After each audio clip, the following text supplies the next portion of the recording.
What's up, guys? This is Brett Vatesby in the video here today from the forest.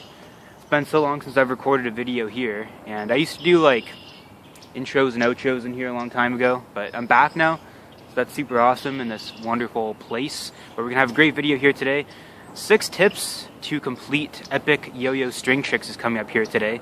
You're not gonna want to miss this. Intro, let us go.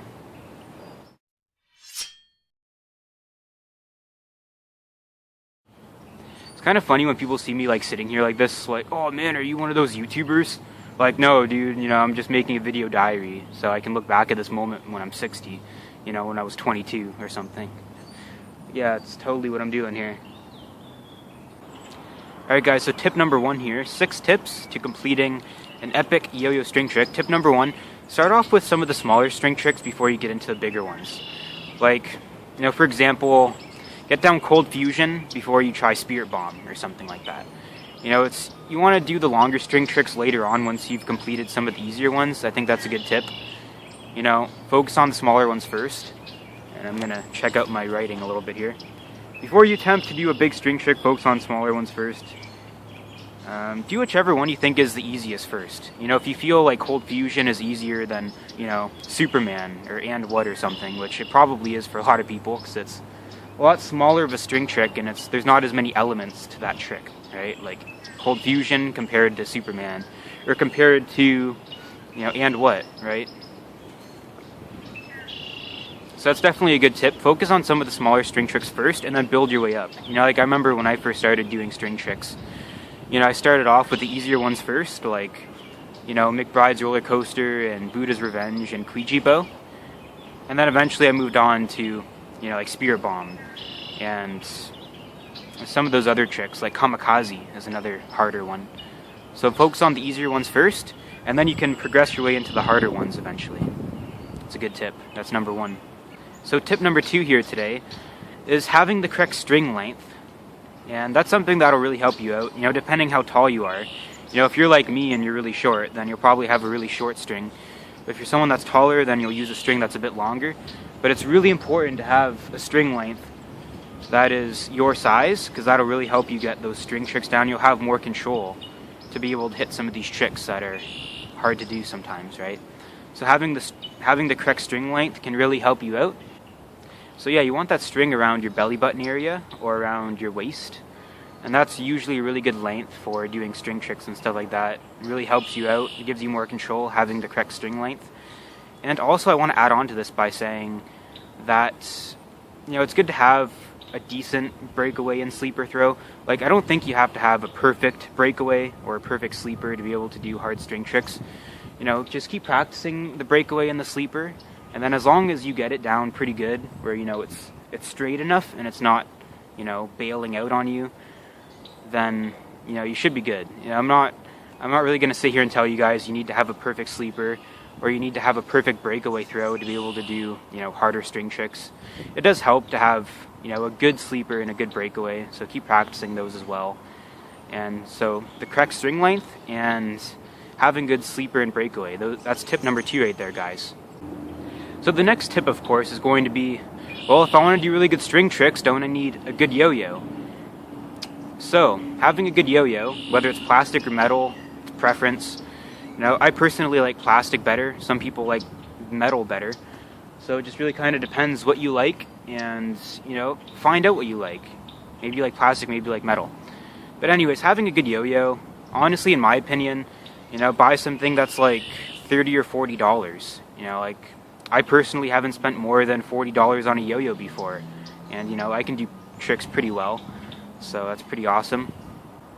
I'm not one of those people that's like big on, buying a really expensive yo-yo.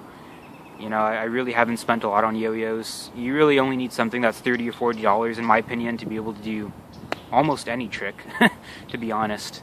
So, yeah, if you buy something, that's like $10, or $12 or $15, it might be a little bit harder to do some of those bigger string tricks. But over time you can upgrade, so you can start off with, Brain Twister and Split the Atom and, those kinds of tricks. Ripcord you could probably do with a $10 or $12 yo-yo.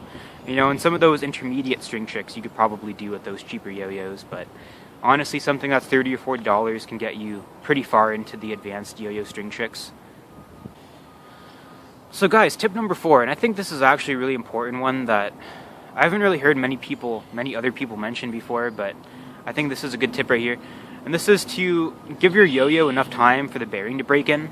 Because especially for me, like I remember when I first started practicing, like advanced yo-yo tricks or even intermediate, it was really hard for me because I needed to give my bearing enough time to break in so that it gives me longer spin times and it allows me to finish some of these harder string tricks.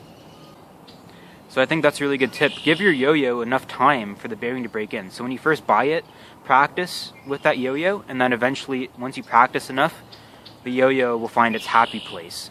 So the bearing will sit really nice, and you'll be able to do a lot more. And when you first get your yo-yo and the bearing is starting to break in, you'll notice that when you try and do string tricks, the yo-yo will die. So it'll just stop spinning and it'll spin out, and it's incredibly frustrating. Like I remember when I first started practicing string tricks and my yo-yo, my North Star went through that breaking in period, I got really frustrated, and some people might even give up because they think, my yo-yo is just dying and it's not spinning anymore, and it's really hard, especially as a beginner. When you first start and your yo-yo is just spinning out for no reason, it's because you need your bearing to break in. Just like any other mechanical thing, like piston engines. Like when you get a new engine, you put oil into it and then you start it up for the first time, you take out the filter, it's like, oh my goodness, a bunch of metal shavings. Why did this happen? Well, it's because that engine, the bearings need time to break in, so it finds its happy place where it runs the most efficient. It's a good analogy, I guess. So my 5th tip is going to be, when you're learning a yo-yo trick, try and watch multiple different online videos on that specific yo-yo trick. Try and get as much information as you can on that specific yo-yo trick, because one simple little tip in anybody's video can help you out, and it can get you the trick. Try and watch as many different videos as you can. Try and get as much info on the trick as you can. Like maybe if you're trying to learn spirit bomb, like you watch my video and you get some good information, but you're still having trouble with, different parts of it, and you still don't know what you're doing wrong, or you're still uncomfortable with it. Watch other people's videos, they're all around, I'm sure, Watch other people's videos, try and get more information on that specific trick, and then eventually you'll be able to do it, Like I said, one specific detailed thing can get you so much further than you ever thought. Watch other people's videos too, absolutely. That's a great tip right there. Which I'm sure most people probably will. Do what you need to do to get yourself a trick finished. And why I do that.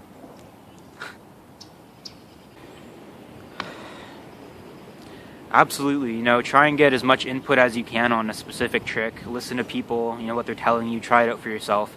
Hopefully all goes well.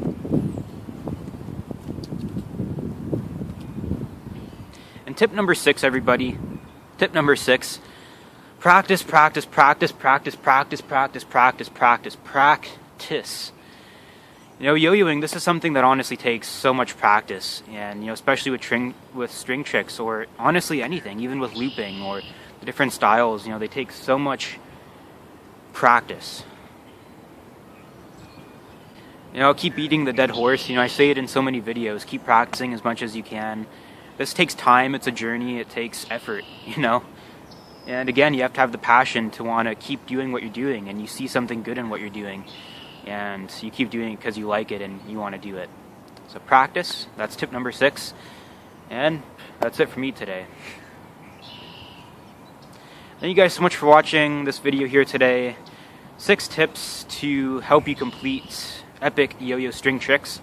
If you enjoyed this video, don't forget to drop a like and subscribe to my channel. Thank you so much for watching. My name is Brett Vatesby. Thank you so much for watching.